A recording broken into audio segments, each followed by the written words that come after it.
प्रश्न है कि पंडित जी धर्म क्या है? धर्म का जो सरल शब्दों में उत्तर है, धर्म धारण करने योग्य, धारण करने वाली चीज़ जिसको धारण किया जाए। तो धारण करने के लिए क्या हम सिर्फ धारण करते हैं या समग्र मनुष्य मात्र वो धारण करते हैं? तो धर्म जब धारण करने योग्य है, इसीलिए हमारे शास्त्रकारों ने कहा कि मनुष्य मात्र के लिए धर्म है, न कोई जाति विशेष, वर्ग विशेष, संप्रदाय। तो मनुष्य मात्र के लिए धर्म है, जिसके लक्षण गिनाते हुए मनु महाराज ने लिखा है कि धृति, क्षमा, दमो, अस्तेयम, शौचमिंद्रिय निग्रह, धीर, विद्या, सत्यम, अक्रोध, दशकम धर्म लक्षणम। ये धर्म के 10 लक्षण बतलाए गए हैं कि ये 10 लक्षण जिनके अंदर में, जिस मनुष्य के अंदर में, जिस मानव के अंदर में दिखलाई दे वो धार्मिक है। अब जिसके अंदर में ये 10 लक्षण दिखलाई दे, लेकिन मनु महाराज ने ये नहीं कहा कि ये लक्षण आर्य समाजियों में दिखाई दे, हिंदुओं में दिखाई दे, सनातनियों में दिखाई दे, भारतीयों में दिखाई दे, नहीं, मनुष्य मात्र के लिए। क्योंकि धर्म जो होता है वो ईश्वर प्रदत्त होता है, व्यक्ति विशेष द्वारा चलाया हुआ धर्म नहीं होता। अब इसमें मैं एक एक करके आपको प्रमाण दे रहा हूँ कि ईश्वर प्रदत्त क्या है और व्यक्ति विशेष द्वारा क्या है।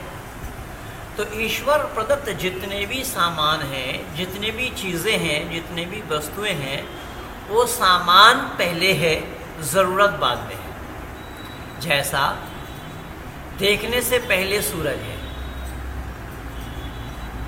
क्योंकि अगर पहले इंसान आते धरती पर, सूरज नहीं है तो देखना इंसानों के लिए संभव नहीं होगा, इंसान नहीं, किसी प्राणी के लिए। इसलिए परमात्मा का बनाने का भी सिस्टम देखिए, ये तो वाकई में दुनिया वालों ने इस पर विचार नहीं किया। दुनिया के लोग कुरान जैसे अंधकारमय किताब के पीछे पड़े हैं, बाइबल जैसा अंधकारमय किताब के पीछे पड़े हैं, मानव द्वारा निर्मित जिसको किया गया उसको धर्म बोल रहे हैं। मैं एक एक करके प्रमाण दे रहा हूँ। देखना कि ईश्वर प्रदत्त सूरज है, तो सूरज पहले है, देखना बाद में है, अर्थात देखने से पहले सूरज है, प्यास से पहले पानी है, प्यास से पहले पानी है, क्योंकि परमात्मा इसीलिए पिता कहा गया। और पिता हमारे पालयतीता, पिता जो पालते हैं, जो पालन करते हैं, उनका नाम पिता होता है। पिता के माने केवल जन्म देने वाला नहीं, यहाँ पालयतीता पिता, जो पालते हैं, पालन पोषण करते हैं, उनका नाम पिता है। इसीलिए परमात्मा को पिताओं का भी पिता कहा गया है, परम पिता है। तो प्यास से पहले पानी है, भूख से पहले खुराक है। कैसा? जब माँ के शिकम में बच्चा आ जाता है, उदर में, माँ के उदर में बच्चा आ जाता है, तो माँ के शिकम में परमात्मा दूध भेज देते हैं। यानी बच्चा के जन्म लेने से पहले उसका खुराक है, उसके दूध पहले आ गया। तो भूख से पहले खुराक और चलने से पहले धरती, क्योंकि अगर धरती न दे तो कहाँ पैदा करते, कहाँ चलते, कहाँ फिरते, इसलिए धरती पहले। तो धरती में चलने के लिए ज्ञान दिया परमात्मा, तो उस ज्ञान को वेद कहा जाता है। जैसा जो मैं बोल रहा हूँ, और मैं ये जान रहा हूँ कि मैं जो बोल रहा हूँ किसी कैमरा के सामने बोल रहा हूँ। अब कैमरा के सामने बोलने के लिए कैमरा के तरफ मेरा मुंह होना चाहिए, ये ज्ञान है जी। ये ज्ञान है कि कैमरा के तरफ अगर मैं मुंह ना करूँ तो कैमरा में मेरे फोटो को सही रूप से, सुचारू रूप से दिखाना संभव नहीं होगा। ये ज्ञान है। और कर्म जो इस रिकॉर्डिंग की जा रही है वो कर्म है। इसीलिए ज्ञान पहले है, कर्म बाद में है। तो ईश्वर प्रदत्त जितने भी सामान हैं, ईश्वर प्रदत्त जितने भी चीज़ें हैं, जितने भी वस्तुएं हैं, वो सामान पहले है, ज़रूरत बाद में है। लेकिन इसको लोगों ने नहीं माना, नहीं जाना।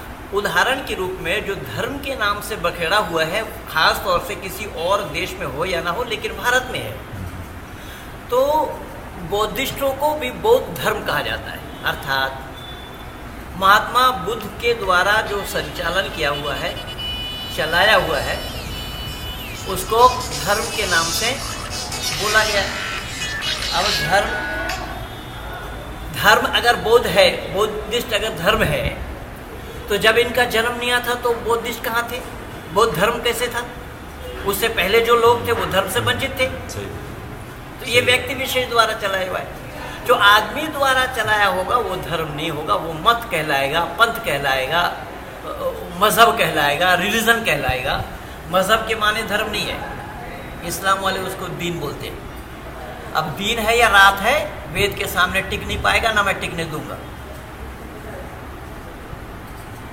दीन के माने धर्म नहीं है, दीन के माने भी मजहब है। मजहब व्यक्ति विशेष के द्वारा चलाया हुआ होता है, ईश्वर प्रदत्त नहीं। इसलिए मैं उसका प्रमाण पूरा प्रस्तुत करके दे रहा हूं आपको कि बुद्ध से पहले कोई बौद्धिस्ट नहीं था, या बुद्ध के काल में जब तक वो सिद्धार्थ थे तब तक भी बौद्धिस्ट नहीं था। अर्थात सिद्धार्थ को वैराग आया, वो निकल पड़े, तपस्या करते रहे, सुजाता हलवा बना करके लाई, पायस बना करके लाई, महात्मा के सामने प्रस्तुत करते हुए कहले बीन की तार को इतना ना कसिए जो टूट जावे, इतना ढीला भी छोड़ना उचित नहीं जो बजना बंद कर दे, शरीरम मातम खलु धर्म साधनम। बड़ी लंबी कहानी है। तो उस हलवा का सेवन करने के बाद फिर तप में मग्न हुए। काफ़ी अरसा के बाद उनका नाम बुद्ध पड़ा। उन्होंने दुनिया वालों को बौद्धिस्ट बनाया, बौद्धम शरणम गच्छामि ये नारा लगवाया। तो इससे ये साफ पता लगा कि बुद्ध के आने से पहले धरती पर कोई भी बौद्धिस्ट नहीं था। ठीक यही प्रमाण है कि महावीर स्वामी से पहले धरती पर कोई भी जैनी नहीं था, जबकि इनके सबसे पहले गुरु जो थे, जिनका नाम ऋषभदेव था, ऋषभदेव ने किसी को जैनी नहीं बनाया। जैसा गुरु नानक देव जी ने भी किसी को सिख नहीं बनाया। सिख बनाया अगर तो गुरु गोविंद सिंह ने बनाया। तो गुरु गोविंद सिंह का जो सिख बनाने का उद्देश्य था, जो पंच प्यारा बनाए गए थे, वो पंजाब के नहीं थे, कोई उड़ीसा का था, कोई दिल्ली का था, तो कोई और प्रांत का था। ये 5 प्यारे जो बनाए, वैदिक धर्म की रक्षा के लिए अपने को प्राणों की बाजी कौन लगा सकता है, वो उनकी भी बात थी। तो उन्होंने सिख भाई खालिस माने होता है प्योर, शुद्ध। तो उन्होंने फौज तैयार किया था वैदिक धर्म की रक्षा के लिए। तो कहने का तात्पर्य ये है कि महावीर स्वामी ने दुनिया वालों को जैनी बनाया। अगर महावीर स्वामी का आज तक आगमन न हुआ होता, धरती पर कोई भी जैनी कहाँ होता। ठीक यही प्रमाण है कि हजरत ईसा मसीह भी दुनिया में आए, उन्होंने दुनिया वालों को अगर बनाया तो ईसाई बनाया। अगर ईसा मसीह का आगमन आज तक न हुआ होता, धरती पर एक भी कोई भी ईसाई नाम लेवा नहीं होता। ठीक यही प्रमाण है, हजरत मोहम्मद साहब आए, अब आने के साथ ही इस्लाम नहीं आया। जब उनको नबूवत मिली तब उन्होंने इस्लाम का प्रचार किया। और कुरान साक्षी है, जो IRF वाले मेरे नाम से गलत प्रचार कर रहे हैं, वहाँ पर शब्द आया है पारा नंबर 7 सूरह आराम आयत नंबर 14 में, कुल इन्नी उमिरतु अन अकून अव्वल मन अस्लमा वला तकूनन्न मिनल मुशरिकीन। तो मैंने सुदर्शन चैनल में बैठकर वाव को छोड़ दिया था। तो वाव को छोड़ देने से कोई पाप नहीं बना, कोई गुनाह नहीं बना।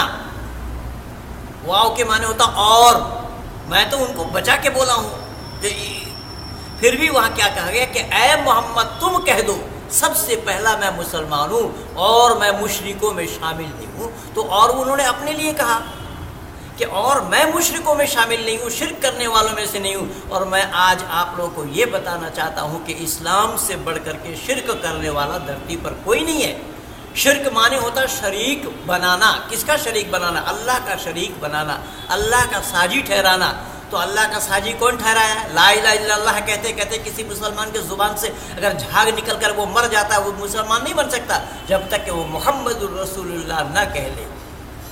अर्थात मोहम्मद को अल्लाह का रसूल जब तक नहीं मानेगा तो वो मुसलमान नहीं बन सकता। तो मोहम्मद का नाम अल्लाह के नाम के साथ जोड़ना क्या ये शिर्क नहीं है? अब वेद में हजारों मंत्र है, परमात्मा के नाम के साथ किसी का नाम नहीं जुड़ा। एको देवा सर्वभूतेषु गुणा सर्वव्यापी सर्वभूतांतरात्मा। परमात्मा एक है जो सृष्टि के रचनाकार है, सृष्टि के रचयिता हैं, और सृष्टि की रचना के बाद उसको स्थिति में लाया, और इसका प्रलय करता भी वही है। मानव मात्र का किए हुए कर्मों का फलदाता भी वही है। और वो कितना है? बोले एक है। वेद में और न द्वितीयो न तृतीयो चतुर्थ न प्युच्यते, न पंचम न षष्ठः सप्तम न प्युच्यते, न अष्टम न नवम न दसम न प्युच्यते। यानी 10 तक गिनाते हुए कहा, ऐ दुनिया के लोगों, वह परमात्मा एक है। वो 2 नहीं, 3 नहीं, 4 नहीं, 5 नहीं, 6 नहीं, 7 नहीं, 8 नहीं, 9 नहीं, 10 भी नहीं है। कितना है? कि वो एक है। तो उस परमात्मा के साथ किसी का नाम जुड़ा? बोले नहीं। परमात्मा के नाम जुड़ने से परमात्मा का शरीक बन जाएगा। लेकिन इतना ही नहीं, कुरान साक्षी है। ये पहला कलमा है। और दूसरा कलमा शहादत बोला गया। शहादत के माने होता है गवाही देना। गवाही कौन दे रहा है? इंसान। इंसान गवाही क्या दे रहा है? कि अशहदु अल्ला इलाहा इल्लल्लाहु वहदहु ला शरीक लह व अशहदु अन्ना मुहम्मदन अब्दुहु व रसूलुहु। जबकि इस कलमा शहादत के इस कलमा को ही जाकिर नायक शुद्ध नहीं पढ़ा, वहाँ शीन को सीन बोला और हे को हजम कर दिया। वाव के न बोलने से कोई पाप नहीं है, वो और शब्द आया, मोहम्मद अपने लिए कहा। लेकिन यहाँ शीन को सीन पढ़ा जाए और हे को हजम कर दिया जाए तो क्या गलती है? इस्लाम जगत के विद्वान इस पर विचार करके बताएं। मैंने निवेदन किया कि ये कलमा शहादत, शहादत के माने गवाही देना। कौन गवाही दे रहा है? इंसान। क्या गवाही दे रहा है? कि मैं गवाही देता हूँ नहीं है कोई माबूद सिवा अल्लाह के, यानी उपासना के लायक अल्लाह के सिवा कोई नहीं। और गवाही देता हूँ, जबकि वेद में आया है कि मैं साक्षी प्रदान करता हूँ परमात्मा के सिवा और कोई नहीं। लेकिन कलमा का इस जुमला यहाँ इस हिस्सा तक पढ़ते पढ़ते कोई मुसलमान मर जाता, मुसलमान नहीं होगा। कब तक? जब तक वो ये ना कह ले व अशहदु अन्ना मुहम्मदन अब्दुहु व रसूलुहु, कि और गवाही देता हूँ मैं मोहम्मद अल्लाह का बंदा और उसका रसूल है। ये गवाही देना पड़ेगा। एक गवाही दिए बिना वो मुसलमान नहीं बन सकता। इसीलिए कुरान में अल्लाह ने भी जिक्र फरमाया वातिउल्लाह वातिउर रसूल, इताअत करो मेरी और मेरी रसूल की। मोहम्मद को पाए बिना कोई अल्लाह को पा नहीं सकता। कुल इन कुंतुम तुहिब्बुनल्लाह फत्तबिउनी युहिब्बुकुमुल्लाहु व यगफिर लकुम ज़ुनूबकुम वल्लाहु गफूरुर रहीम। अल्लाह ने जिक्र फरमाया कि अगर मुझे पाना चाहते हैं तो मेरे हबीब को पहले पाओ। मोहम्मद को पाए बिना कोई भी मुसलमान अल्लाह को नहीं पा सकता। ये बिल्कुल इसीलिए या अय्युहल्लज़ीना आमनू वब्तगू इलैहिल वसीला वजाहिदू फी सबिलिल्लाह। कुरान कहता है कि अगर मुझे पाना चाहते हो तो मोहम्मद वसीला है। लेकिन वैदिक धर्म में खूबी की बात यह है कि अगर आप परमात्मा को पाना चाहते हैं तो परमात्मा को जानिए पहले। उसको जाने बिना उसका पाया जाना संभव नहीं है। अगर उसको जान गए तो उसको आप पा सकते, बिना जाने पाना संभव नहीं होगा। तो ये जितने भी रिलीजन हैं इनके मतांतर के जन्मदाता को हटा देंगे वो अस्तित्व तो समाप्त हो जाएगा। लेकिन खूबी वैदिक धर्म में ये है, राम को हटाइए, कृष्ण को हटाइए, यहाँ कोई अंतर नहीं आया है, ना आना संभव है। राम जब धरती पर नहीं आए थे उससे पहले सत्य सनातन वैदिक धर्म बरकरार था, उन महापुरुषों के काल में रहा।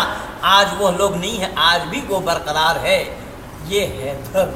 तो मनुष्य मात्र के लिए धर्म एक होता है और मत मतांतर मजहब अनेक होते हैं जो व्यक्ति विशेष के द्वारा चलाया हुआ होता है। ये जितने भी मत मतांतर हैं वो सब व्यक्ति विशेष के द्वारा चलाया है, परमात्मा के द्वारा नहीं। परमात्मा के द्वारा स्थापित धर्म होता है जिसके संदर्भ में मैंने बोला है। पंडित जी आपने